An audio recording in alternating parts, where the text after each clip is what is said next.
కంటికి రెప్పలా చూసుకోవాల్సిన తన తండ్రే తన పాలిట ఎముడవుతాడని ఏ అమ్మాయి మాత్రము ఎక్స్పెక్ట్ చేస్తే చెప్పండి. ఇప్పుడు నేను చెప్పబోయే అమ్మాయి పేరు రాధికా యాదవ్. ఈమె ఒక నేషనల్ టెన్నిస్ ప్లేయర్. ఈమెకి ఒక టెన్నిస్ అకాడమీ కూడా ఉంది. ఈ అమ్మాయి రీల్స్ చేస్తూ సోషల్ మీడియాలో చాలా యాక్టివ్గా ఉండేది.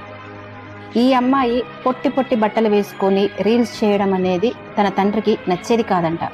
ఈ రాధికా యాదవ్ తండ్రి పేరు వచ్చేసి దీపక్. ఈ రాధికా యాదవ్ పొట్టి బట్టలు వేసుకొని సోషల్ మీడియాలో రీల్స్ చేయడము తన తండ్రి అయిన దీపక్కి అస్సలు ఇష్టం లేదు. ఏ కూతురైనా కూడా పొట్టి బట్టలు వేసుకొని రీల్స్ చేస్తే ఏ తండ్రికి మాత్రం ఇష్టం ఉంటే చెప్పండి.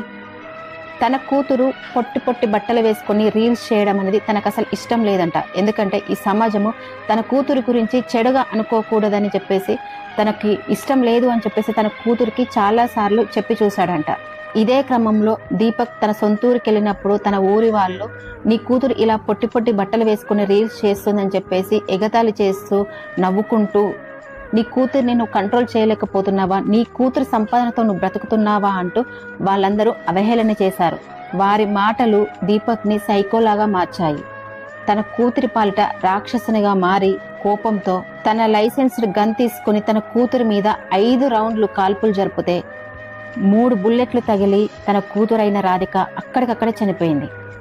తండ్రికి ఇష్టం లేకపోయినా, తండ్రి వాదించినా కూడా తన మాట లెక్క చేయకుండా ఇలా పొట్టి బట్టలు వేసుకొని రీల్స్ చేసి తన ప్రాణాలనే పోగొట్టుకున్న రాధిక తప్ప, లేకపోతే ఎవరో ఏదో అంటున్నారని చెప్పేసి తను అల్లారి ముద్దుగా పెంచుకున్న తన కూతుర్ని చంపిన దీపకుడి తప్ప, ఇక అలాగే ఏం పని పాట లేకుండా అవతలి వాళ్ళ విషయాలని పట్టించుకొని వాళ్ళ జీవితాల్లోకి తొంగి చూసి వాళ్ళని టార్గెట్ చేసి ఇలాంటి అనర్థాలకు దారి తీసేలా చేసే ఈ సమాజానిదా?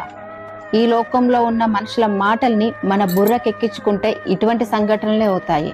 ఇప్పుడు అదే సమాజం అంటది తన కూతుర్ని చంపాడని చెప్పేసి. ఆ తండ్రి ఒక్క నిమిషం కూడా ఆ కూతురు పొట్టి బట్టలు వేసుకుంటే సహించలేని ఆ తండ్రి కూతుర్ని చంపిన తర్వాత తనని ఈ సమాజం ఏమనుకుంటా ఉంటుందా?